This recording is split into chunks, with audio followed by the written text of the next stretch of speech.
들판의 꽃들도 봄을 알리는 참 좋은 날입니다.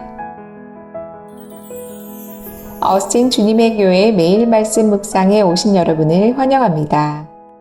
성도 여러분 안녕하세요. 4월 7일 고난주간입니다. 금요일 굿 프라이데이 말씀 묵상 시작하도록 하겠습니다. 제가 지금 기도원에서 지금 이 영상을 찍고 있습니다. 여러분 뒤 배경이 좀 그렇더라도 이해를 해주시면 감사하겠습니다. 하나님 말씀입니다. 마태복음 27장 50절 51절 말씀입니다. 27장 50절 51절 말씀입니다. 자, 같이 읽겠습니다. 예수께서 다시 크게 소리 지르시고 영원히 떠나시니라. 이에 성소 휘장이 위로부터 아래까지 찢어져 둘이 되고 땅이 진동하여 바위가 터지고. 여러분 패션 오브 크라이스트라는 영화를 보셨을 것입니다. 그 영화를 보면요, 예수님께서 십자가에 달리시는 그 장면이 나오는데 가상칠언의 마지막 7번째 It is finished, 다 이루었다 라는 말씀을 하시고 예수님께서 십자가에서 죽으십니다. 그 순간 하늘에서 비가 떨어지는데 저는 참 그 장면을 잊어버릴 수가 없습니다. 비 한 방울이 위에서 떨어지면서 땅 위로 탁 떨어지는데 마치 하나님의 눈물을 상징하는 듯한 그런 빗물이 떨어지면서 예수님께서 돌아가시는 장면이 나오고요. 그리고 같이 나오는 장면이 성전의 휘장이 아래서부터 위로 찢어지는 것이 아니라 위에서부터 아래로 쫙 찢어지는 그 장면이 나옵니다. 굉장히 극적으로 그 장면이 예수님의 죽음과 함께 휘장이 찢어지는 장면이 묘사되었지만 구속학적 관점에서 보면요, 굉장히 중요한 사건이 바로 순간적으로 벌어진 것입니다. 휘장이 왜 위에서부터 아래로 찢어져야 될까요?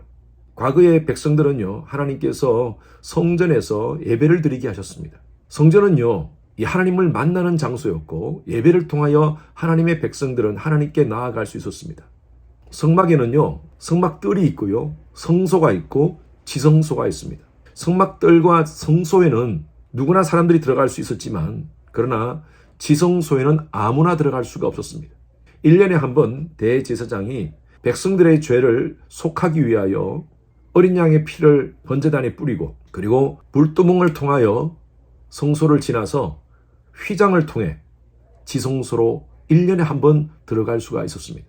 하나님은 그 대제사장의 피의 제물을 받으시고 백성들의 죄를 용서해 주셨습니다. 이 지성소는요, 하나님을 만나는 곳입니다. 그래서 휘장은 하나님을 만나러 들어가는 그 장소의 커튼 같은 것이었습니다.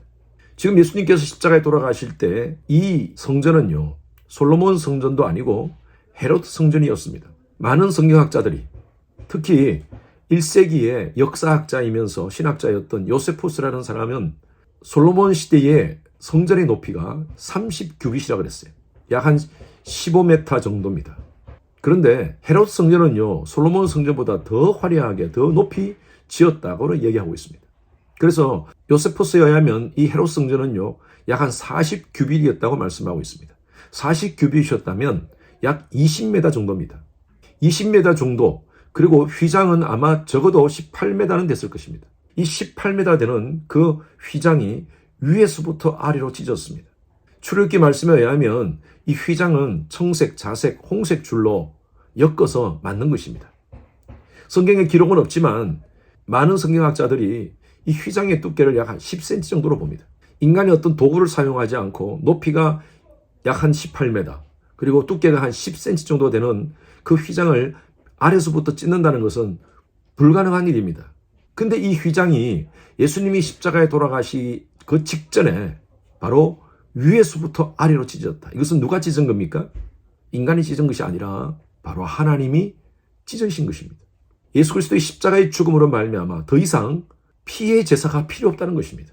이제는 매년 대제사장이 짐승의 피를 가지고 지성소로 들어갈 필요가 없다는 것입니다. 이제는 누구든지 예수 그리스도의 피로 말미암아 구속받은 하나님의 백성들은 언제든지 성소를 통과해서 지성소인 하나님께로 나아갈 수 있다는 것이죠. 누구 이름으로? 바로 예수 그리스도의 이름입니다. 그래서 우리가 기도할 때 예수 그리스도의 이름으로 기도하는 이유가 바로 이것입니다. 예수의 피로 말미암아 구속받은 하나님의 백성들은 언제든지 하나님을 아바 아버지라 부를 수 있고 그 하나님께 대면하며 나아갈 수 있는 그런 존재가 되었다는 것이에요. 그래서 베드로전서 2장에 보면 우리는 왕같은 제사장이요 거룩한 나라의 하나님의 백성이다 라고 표현하고 있습니다. 예수 그리스도의 구속의 은혜를 입은 자로서 우리가 하나님께 아바 아버지라 부르는 그 자리가 바로 지성소가 된다는 것이죠. 제가 주일 예배 때마다 오프닝 기도를 하면서 하나님, 이 자리가 하나님이 임재하시는 지성소가 되게 하소서라는 기도가 바로 그겁니다. 예수의 보혈로 구속받은 하나님의 백성, 예수의 핏부림을 받은 하나님의 백성들이 하나님과 만나는 자리, 바로 이곳이 지성소가 되게 하소서, 그렇게 기도하는 것이죠.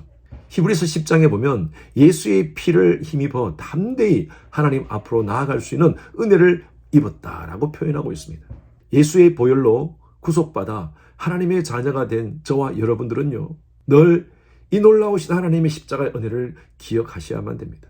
이번 주간이 고난주간이라서요? 굿 프라이데이라서요? 아닙니다. 하나님의 백성들은요, 매일매일이 굿데이가 되어야 될 줄로 믿습니다. 예수님이 한 번의 피의 제사로 말미암아 저와 여러분들은 영원한 생명을 얻었습니다. 어느 신학자가 이렇게 표현했어요. Once for all. 한 번으로 모든 것이 끝났다는 거예요. 영원한 단번의 제사입니다. 이 놀라운 은혜를 받은 저와 여러분들, 이 굿 프라이데이 때 꼭 기억하시기 바랍니다. 제가 지난 주일날 말씀드렸던 대로 이 예수의 피로 말미암아 우리가 살았다. 영원한 사망에서 영원한 생명으로 옮김을 받았다. 두 번째로는 하나님과 원수되었던 저와 여러분들의 관계가 하나님께서 이 휘장을 찢어주심으로 말미암아 이제 하나님과 화목되는 은혜를 입었습니다. 우리가 아직 죄인 되었을 때에 그리스도께서 우리를 위하여 죽으심으로 하나님께서 우리에게 대한 자기의 사랑을 확정해 주셨습니다. 그리스도께서 왜 죽으셨습니까? 그리스도께서도 한번 죄를 위하여 죽으사 의인으로서 불의한 자를 대신하셨으니 이런 우리를 하나님 앞으로 인도하려 하심이라. 하나님 앞으로 우리를 인도하시기 위해서 예수님께서 십자가에 달려 영원한 대속제물이 되셨습니다.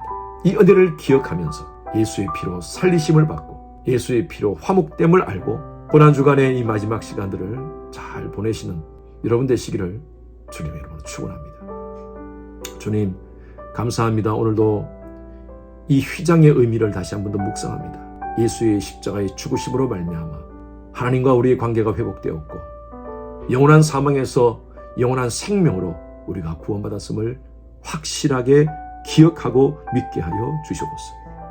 하나님의 자녀로서 하나님을 영원롭게 하는 삶을 살아가는 우리의 인생들이 되게 하여 주시옵소서. 고난주간 이제 마지막 시간들을 보내면서 주님의 은혜, 십자가의 은혜를 더 깊이 묵상하며 감사하며 부활의 주일을 맞이하게 하여 주시옵소서. 감사드리며 살아계신 예수 그리스도 이름으로 기도드렸습니다. 아멘. 금요일은 예배를 위해서 기도하는 시간입니다. 모든 예배를 위해서 기도해 주십시오. 주일 예배, 금요 예배, 또 우리 청년들 예배, 어린 아이들부터 모든 예배에 이르기까지 성령의 기름 부으심이 많은 그런 귀한 예배 될 수 있도록 담임 목사의 설교에 하나님께서 준비 가운데 함께 하시고 또 말씀을 선포할 때 은혜와 능력이 더하시도록 기도 부탁드립니다. 각 부서의 설교를 준비하시는 모든 사역자들을 위해서 기도해 주시기를 바랍니다. 예배를 위해서 섬기는 여러분들이 계십니다. 미디어, 안내, 찬양, 교사 등으로 섬기는 그 봉사자들이 기쁨과 감사함으로 섬길 수 있도록 해달라고요. 그리고 모든 예배자들이 성령과 지혜로 충만한 그런 예배 될 수 있도록 하나님의 임재가 가득한 지성소 예배가 될 수 있도록 하나님께서 함께 하도록 기도해 주시기 바랍니다.